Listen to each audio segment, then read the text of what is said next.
ಮೊದಲನೆಯ ಪ್ರಶ್ನೆ, ಬ್ರಹ್ಮಪುತ್ರ ನದಿಯ ಇನ್ನೊಂದು ಹೆಸರೇನು? ಎ ತಾಂಗ್ಸ್ಗೋ, B Netravati, C Yamuna, D Gandaki.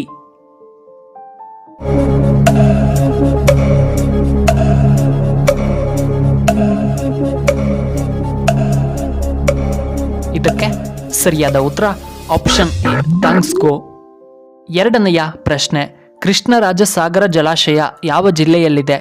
A Bengaluru, B Belagavi, C Mysuru, D Hassan.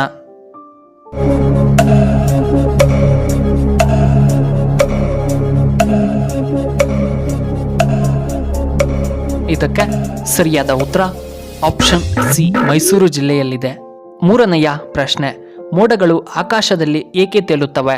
A ಕಡಿಮೆ ಉಷ್ಣಾಂಶ, ಬಿ ಕಡಿಮೆ ಸಾಂದ್ರತೆ, ಸಿ ಕಡಿಮೆ ವೇಗ, ಡಿ ಕಡಿಮೆ ಒತ್ತಡ.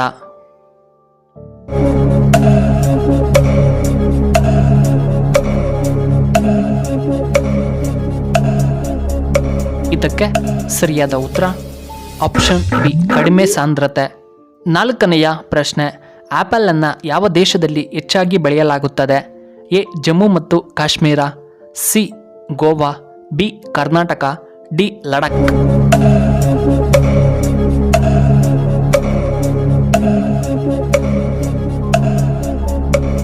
ಸರಿಯಾದ ಉತ್ತರ ಆಪ್ಷನ್ ಎ ಜಮ್ಮು ಮತ್ತು ಕಾಶ್ಮೀರ. ಐದನೆಯ ಪ್ರಶ್ನೆ, ಅತಿ ಹೆಚ್ಚು ಕರಾವಳಿ ಪ್ರದೇಶ ಹೊಂದಿರುವಂತಹ ರಾಜ್ಯ ಯಾವುದು? A Gujarat, B Karnataka, C Goa, D Telangana.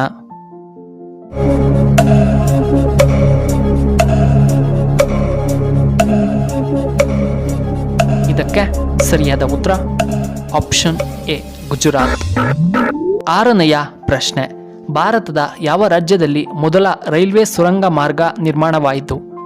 A Gujarat, B Kolkata, C Bihar, D Telangana.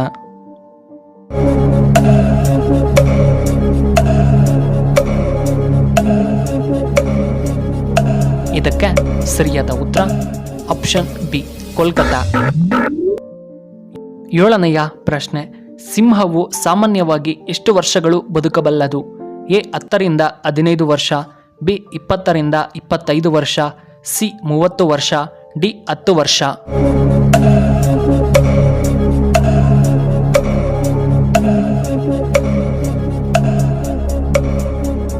ಇದಕ್ಕೆ ಸರಿಯಾದ ಉತ್ತರ ಆಪ್ಷನ್ ಎ 10ರಿಂದ 15 ವರ್ಷ. ಎಂಟನೆಯ ಪ್ರಶ್ನೆ, ಲೈಂಗಿಕ ಶಕ್ತಿ ಹೆಚ್ಚಾಗಲು ಯಾವ ತರಕಾರಿ ತಿನ್ನಬೇಕು?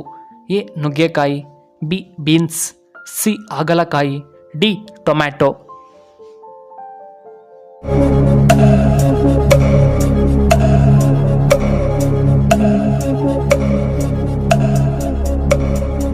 ಇದಕ್ಕೆ ಸರಿಯಾದ ಉತ್ತರ ಆಪ್ಷನ್ ಎ ನುಗ್ಗೆಕಾಯಿ. ಒಂಬತ್ತನೆಯ ಪ್ರಶ್ನೆ, ಹೆಚ್ಚಾಗಿ ಪ್ಲಾಸ್ಟಿಕ್ ಬಾಟಲಿನ ನೀರು ಕುಡಿಯುವುದರಿಂದ ಯಾವ ರೋಗ ಬರಬಹುದು? ಎ ಹೃದಯ ಸಮಸ್ಯೆ, B kidney stone, C BP, D cancer.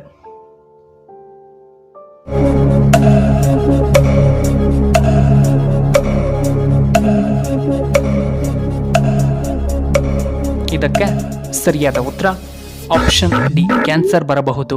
ಹತ್ತನೆಯ ಪ್ರಶ್ನೆ, ರಂಗನತಿಟ್ಟು ಪಕ್ಷಿಧಾಮ ಯಾವ ಜಿಲ್ಲೆಯಲ್ಲಿದೆ? A Mandya, B Kolar, C Hassan, D Mysuru.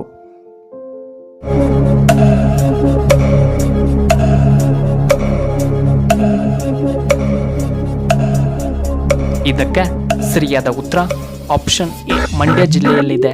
11ನೆಯ ಪ್ರಶ್ನೆ, ಟೀ ಕುಡಿದ ತಕ್ಷಣ ನೀರು ಕುಡಿದರೆ ಏನಾಗುತ್ತದೆ? ಎ ಮೂಗಿನಲ್ಲಿ ರಕ್ತಸ್ರಾವ, ಬಿ ಹಲ್ಲುಗಳಿಗೆ ಹಾನಿ, ಸಿ ಗ್ಯಾಸ್ಟ್ರಿಕ್ ಸಮಸ್ಯೆ, ಡಿ ಕಿಡ್ನಿ ಸಮಸ್ಯೆ.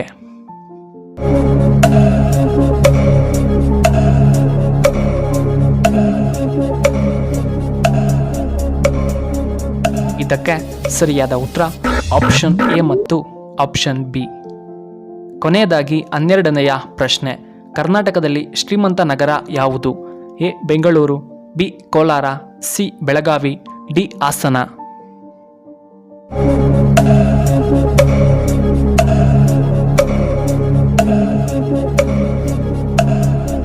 ಇದಕ್ಕೆ ಸರಿಯಾದ ಉತ್ತರ ಆಪ್ಷನ್ ಎ ಬೆಂಗಳೂರು ನಗರ.